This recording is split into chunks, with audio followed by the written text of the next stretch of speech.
It is the autumn of 1212, and Frederick II has just arrived in the city of Constance. His rival for the German throne, Otto IV, was all out of luck. Though Otto had been close enough to the city to send his cooks ahead of him, by the time he and his army arrived, it was too late. Now Frederick would claim his rival's dinner, along with his crown. But at his coronation, Frederick made a pledge that sent ripples through all of Christendom. Without consulting anyone, not even the Pope, he pledged to go on crusade.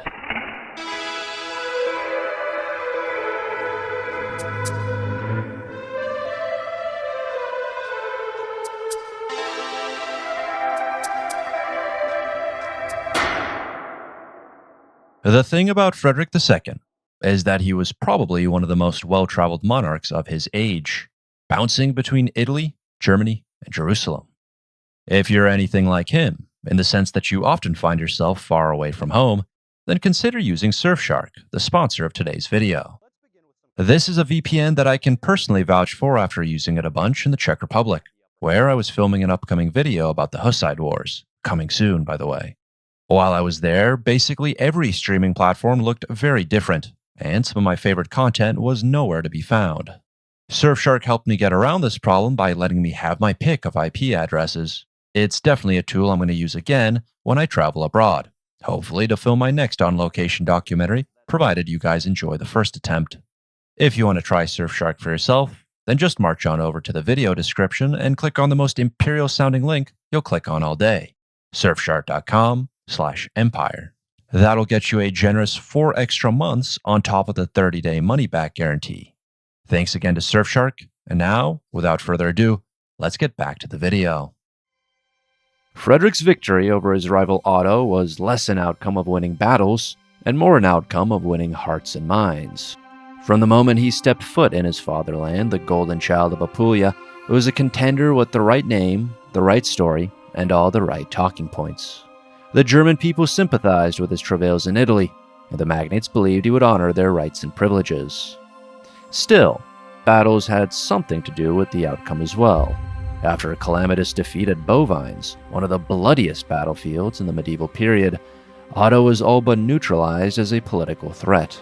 In 1218, Otto would finally end his days in Saxony, where one grisly account has him beaten to death on the orders of a traitorous abbot. Thus, Frederick had his dirty work done for him, first by the French king, and then a German abbot. Meanwhile, on the 25th of July, 1215, a triumphant Frederick was crowned in Aachen, not as big or flashy a city as Palermo, Cordoba, or Baghdad, but one of profound importance nonetheless. Originally a Roman spa town, it was elevated by Charlemagne into an imperial capital, before becoming a pilgrimage and coronation site. Ever the showman, Frederick wanted his special day to stand apart from past coronations.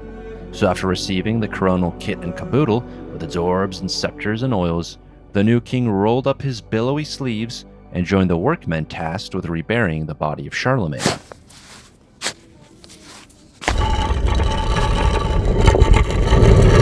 To explain the significance of this burial, we can turn to the expert, David Abulafia. As he writes, quote, "One of Frederick's symbolic acts was to reinter the body of Charlemagne in a great reliquary of silver and gold, laboring alongside the workmen who were installing the new shrine in Aachen Cathedral. For here was the figure to whom the Western emperors had constantly turned, Otto I in renewing the empire, Otto III in proclaiming its Roman character, Frederick Barbarossa in having Charlemagne declared a saint. Charlemagne had not merely been, so it was thought, the defender of the papacy and the restorer of imperial dignity in more senses than one. He was also believed to have been an early crusader, hammer of pagans in Eastern Europe, including the then pagan Saxons, ancestors of the Welf dukes, in Spain as the Roland legends stated, and in the Holy Land itself. The view of Charlemagne as a model emperor and model crusader deeply influenced Frederick in Aachen. So too the memory of an earlier Frederick, his grandfather, who had died on crusade.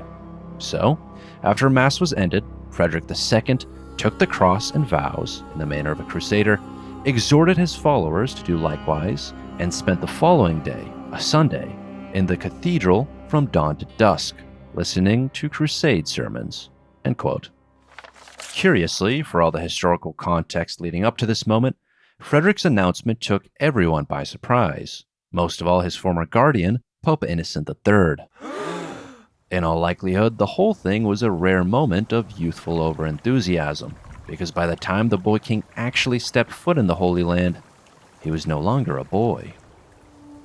By then, Frederick's 30th winter had come and gone, and though he was still shorter than those around him, his rose-gold ringlets were sparser and his blue-green eyes were duller. He had been waylaid by 13 unfortunate years, enough to transform his image from papal golden boy to excommunicated burnout. So what happened?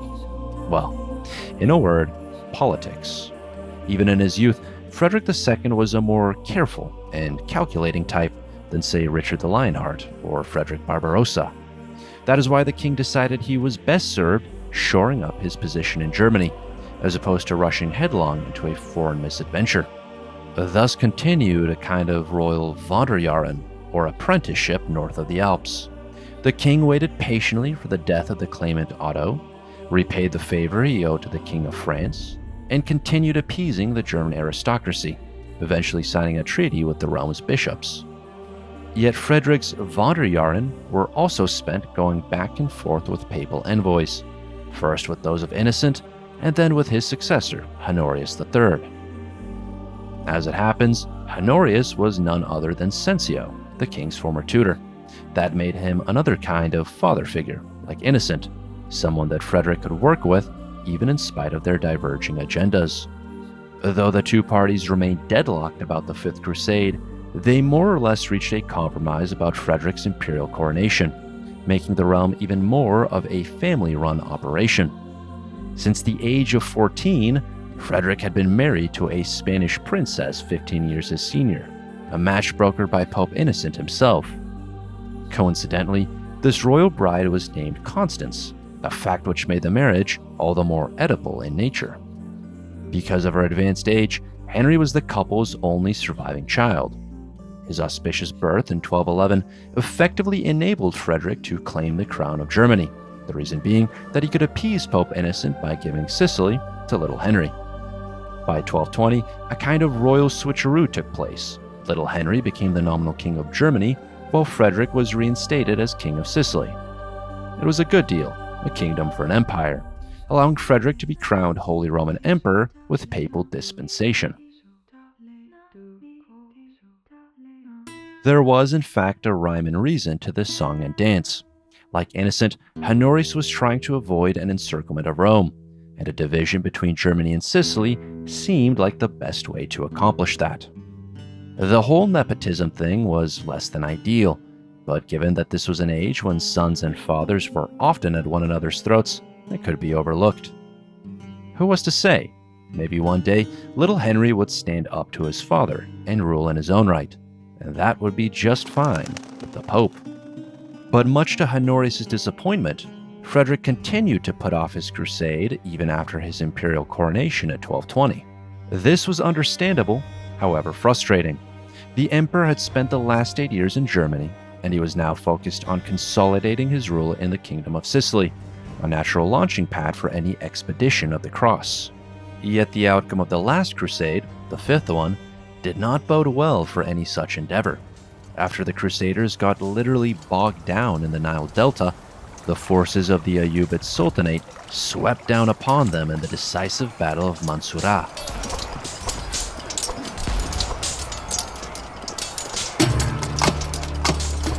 By 1221, it was clear that Jerusalem would remain under Muslim control, just as it had for over 3 decades. Since the Ayyubid founder Saladin reclaimed the Holy City in 1187, many crusades had been called, some taking the form of organized military campaigns, and others the form of popular movements or pogroms. More and more, the Crusaders' goals and methods became conflicted, confused, taking them to other destinations besides Jerusalem. There was, for example, the mass abduction known as the Children's Crusade, the legalized heist job known as the Fourth Crusade, and also the bloody genocide known as the Albigensian Crusade. All that to say, perhaps God was upset with his crusaders. Perhaps he had abandoned them the same way they had abandoned Jerusalem. Or perhaps there was simply another way to get the job done. That would remain to be seen until 1227. By that point, Europe had a new empress, a new pope, and an official deadline for Frederick's crusade, the sixth one. With the death of his first wife, Frederick wed Isabella, the Queen of Jerusalem, another papally arranged marriage. This was Honorius's way of getting Frederick to fulfill his crusading promise. But for good measure, the two of them also agreed that the emperor would, on pain of excommunication, depart for the Holy Land by the 15th of August. In other words, a bit of the old carrot and stick. But after Honorius died in the spring of that year, his successor, Gregory IX, proved partial to the stick. Unlike his predecessors, the new pope had no personal ties to the emperor, meaning he would not hesitate to enforce the deadline. So, by the summer of 1227, the Sixth Crusade began right on schedule, with wave after wave of German knights, mercenaries, and pilgrims pouring into southern Italy. It did not take long for the atmosphere to turn feverish, not only because of the Crusaders' excitement and anticipation, but also because the sweltering heat and crowded conditions caused an outbreak of either cholera or typhoid fever. By the time the emperor himself left the port of Brindisi, it was already September, and he immediately contracted a fever. Since the sickness was quickly claiming more and more Crusaders' lives, Frederick decided not to take any chances, returning to Italy to recuperate. He sent word to Gregory that he would regroup with the Crusaders the following year, but the Pope was having none of it. Refusing to even meet with the imperial emissaries, he accused their emperor of being contemptuous of all promises and making a frivolous pretense of illness. It probably didn't help Frederick's case that he was at present convalescing in the volcanic springs near Naples. Not exactly the best look for someone who was meant to be feverish. But what happened next left the emperor dumbfounded all the same. The Pope had him excommunicated, the first of 4 such occasions. Frederick might have protested that he had bankrolled the whole operation, sending 20 galleys ahead of him as proof of his sincere intention to join them the following year. But any such arguments would have fallen on deaf ears. At this point, the emperor had only one way out of this mess. In June of 1228, he set sail from Brindisi a second time, reportedly joined by an extra contingent of Muslim Sicilians. It was one of the most bewildering spectacles the medieval world had yet witnessed. An excommunicated Crusader emperor leading Muslim forces to the Holy Land. Somehow, things got even more bewildering after Frederick reached the Levant. The Pope had been scheming against the emperor ever since he excommunicated him, sending feelers to the German aristocracy and hiring mercenaries for an invasion of Sicily, which he aspired to turn into a papal fief. The emperor was aware of some of these machinations, but all things considered, he was unconcerned. He had spent the last 13 years securing his positions in Germany and Italy. The way Frederick saw it, by proceeding to the Holy Land, he was simply calling Gregory's bluff. He just could not believe that the Pope would invade his lands while he was out crusading. What the emperor did not yet realize is that the Pope considered the Sixth Crusade a false one, spearheaded as it was by a walking and talking contradiction, an excommunicated crusader. That is why Gregory excommunicated Frederick a second time and ramped up his preparations for a true crusade on Sicily. Complicating matters further was the intricate political situation in the splintering Kingdom of Jerusalem, nominally under Frederick's control due to his remarriage. As popular historian Dan Jones writes, quote, Frederick finally arrived in his Kingdom of Jerusalem in late summer 1228, on what is now occasionally called the Sixth Crusade, still excommunicated, but seemingly unworried. He had recovered from his illness, although a few months earlier he had suffered the loss of his young wife Isabella, who died following the birth of their son, Conrad. This fact, which further muddied the matters of Frederick's claim to the crown of Jerusalem, barely seemed to faze him. He broke his journey from Italy to Palestine with a short excursion on Cyprus, where he clashed with and insulted the most powerful Eastern nobleman in the region, John of Abelin, Bailey or regent during the minority of Cyprus's child king, Henry de Lusignan. By the beginning of September, Frederick was in Acre, preparing to throw himself into reorganizing the defenses of the kingdom. Yet his presence, although long anticipated, was now not universally welcomed. An excommunicate crusader was a contradiction in terms, and throughout Frederick's time in the East, he faced simmering hostility from the Templars, who refused to deploy troops any closer than a mile from his army, and the Patriarch of Jerusalem, Gerald of Lausanne, who regarded Frederick as the devil incarnate. End quote. In short, the Crusaders were a fragmentary force occupying a glorified beachhead in the middle of enemy territory. What could possibly go wrong? A lot, as Frederick knew all too well, which is why he decided on achieving a speedy diplomatic victory. Had he arrived the preceding year, he probably would have been able to exploit the wedge between Al-Muazzam and Al-Kamil, the nephews of Saladin wrestling for control of the Ayyubid Sultanate. Yet Al-Muazzam's recent death had allowed his brother Al-Kamil to take control of most of his lands, including Jerusalem. As one Muslim chronicler laconically put it, Al-Kamil simply had no further need of the emperor. But Frederick simply did not take no for an answer, busting out everything in his arsenal to get the Sultan to come to an agreement. He bluffed, he bribed, he bartered, he begged, and at last he befriended the enemy. The process began with the emperor projecting strength, marching south from Acre at the head of an army united through sheer force of will. He even got the Templars and Hospitallers to join in by dropping his name from the official marching orders, substituting God for Frederick. Some of the legwork began before the emperor even showed up in the Holy Land. One of Al-Kamil's closest confidants had met Frederick in Sicily, where the two of them had communicated in Arabic. Now, that dialogue was reopened, and it was through this diplomatic channel that Frederick sent Al-Kamil a gift of bronze and a gift of brains, a suit of armor, and a list of math problems. The second of these gifts was unconventional, to be sure, but it also displayed the emperor's great learning. Supposedly, it took an entire team of the wisest Ayyubid scholars to get through every problem. Instead of repaying the favor with more homework, Al-Kamil sent Frederick dancing girls who sang and juggled. They seem to have made a favorable impression on the emperor, with the Patriarch of Jerusalem grumbling about him living and dressing like a Saracen, while feasting and drinking with these dancers. His generosity to them was extreme, the Patriarch went on, as though he was trying to buy the peace he was not able to obtain by force or fear.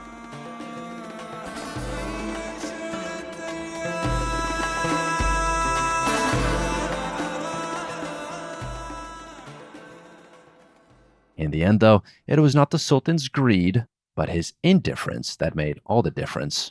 Al-Kamil was far less interested in Jerusalem than he was in Damascus, a more prosperous city by comparison, and also the center of resistance to his rule. It did not take long for Frederick to sniff this sentiment out, his keen ear and silver tongue more than making up for his nearsightedness. With the finesse of a snake charmer, he intoned that Jerusalem, this great object of crusading desire, was, all things considered, a dilapidated frontier town, more important to the disciples of Christ than to those of Muhammad, wouldn't he agree? After all, were Mecca and Medina not in the Muslim safekeeping? And though Jerusalem contained two Islamic holy sites, was the city not, for Christians, the very birthplace of their faith? It was a line of argument that could only spring from a religiously curious mind, one that was capable of quizzing a rabbi about the origins of the red heifer, of spending an entire night debating theology with Francis of Assisi, and maybe, just maybe, of winning a crusade without a single drop of blood.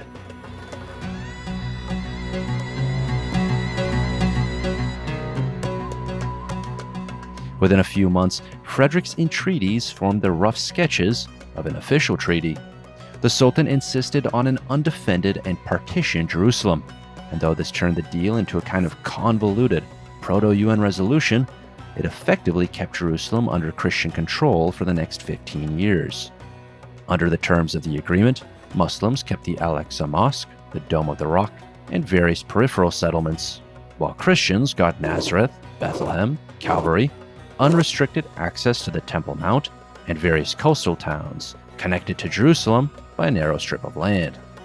Both sides had their reservations about the deal, generally a pretty good indication that a real compromise had been struck. But in a blood-soaked age such as this, there was also an instinctive aversion to achieving a resolution peacefully, a lingering sense that the victory had been a false one.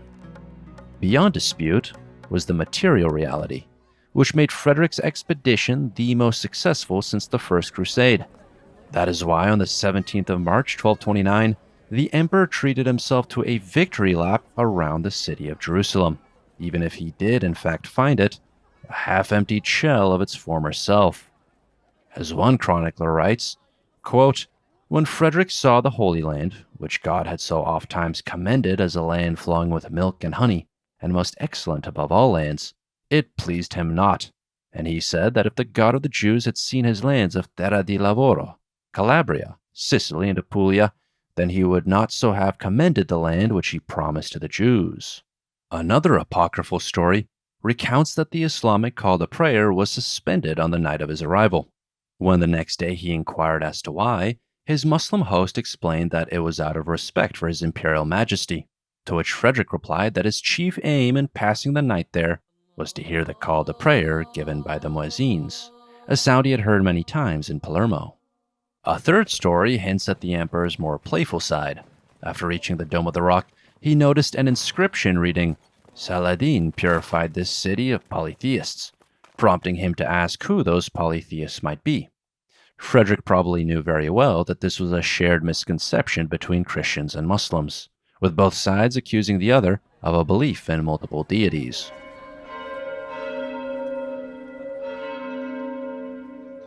Yet the climax of the emperor's stay came when he visited the Church of the Holy Sepulchre, the scene of the second most iconic self-coronation in history.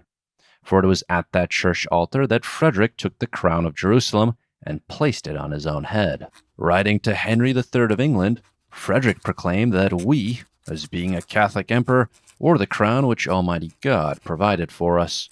However, in all likelihood, this coronation was not the official kind, nor this crown even that of Jerusalem. Probably it was the German crown, the one Frederick had been entrusted 14 years earlier at Aachen, where he had made his fateful crusading pledge. Now he had finally fulfilled that pledge, and it was time to go home. The emperor knew that though he had won back their city, his subjects in Jerusalem bore no great love for him.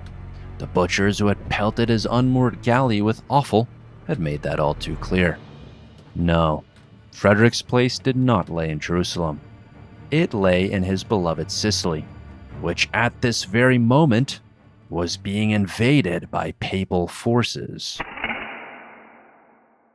Hey guys, the third and final chapter in our series on Frederick II, the so-called wonder of the world and beast of the apocalypse, will be out very soon, hopefully by end of month.